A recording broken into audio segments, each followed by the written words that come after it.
চৈত্র সংক্রান্তি উপলক্ষে শিল্পকলা একাডেমিতে একটা রক কনসার্ট হচ্ছে, যেখানে Chakma band, Garo band, Marma band, Bangla band এরা সবাই মিলে পারফর্ম করবে।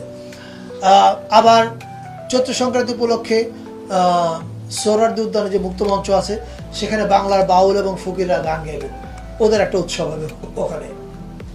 এছাড়া 14 তারিখে সংসদ ভবনের সামনে একটা সাংস্কৃতিক অনুষ্ঠান এবং ড্রোন শোর আয়োজন করা হবে। ড্রোন শো হচ্ছে চাইনিজ এমবেসির সহযোগিতায়, তারা আমাদেরকে এই সাপোর্টটা দিচ্ছে। সেখানে আপনারা বিকেলবেলা গান শুনবে এবং সন্ধ্যার পরে দেখবে যে সংসদ ভবনের উপরে বাংলার আকাশে কিছু ড্রোন দিয়ে কিছু ইমেজ তৈরি করা হচ্ছে। সো এটা হবে হচ্ছে সংসদ ভবনে।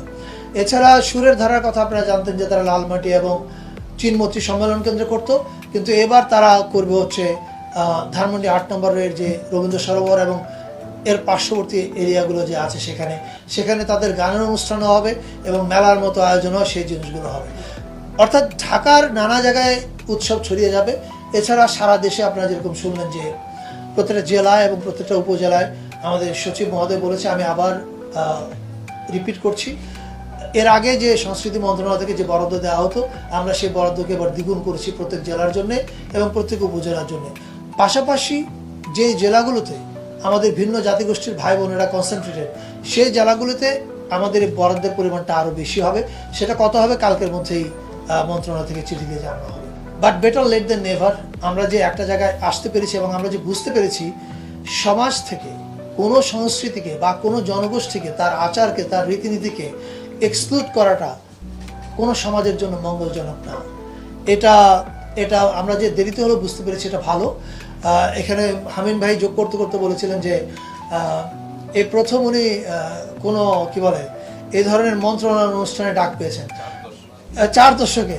আপনি ভাবেন বাংলাদেশের রক মিউজিকের ইনফ্লুয়েন্স এবং ভূমিকা, এটা চিন্তা করেন এবং এবার ভাবেন যে কখনো কোনো এই ধরনের আয়োজনে এই মানুষদেরকে ডাকা হয়নি, কারণ তাদেরকে আমরা ভেবেছিলাম অপসংস্কৃতি।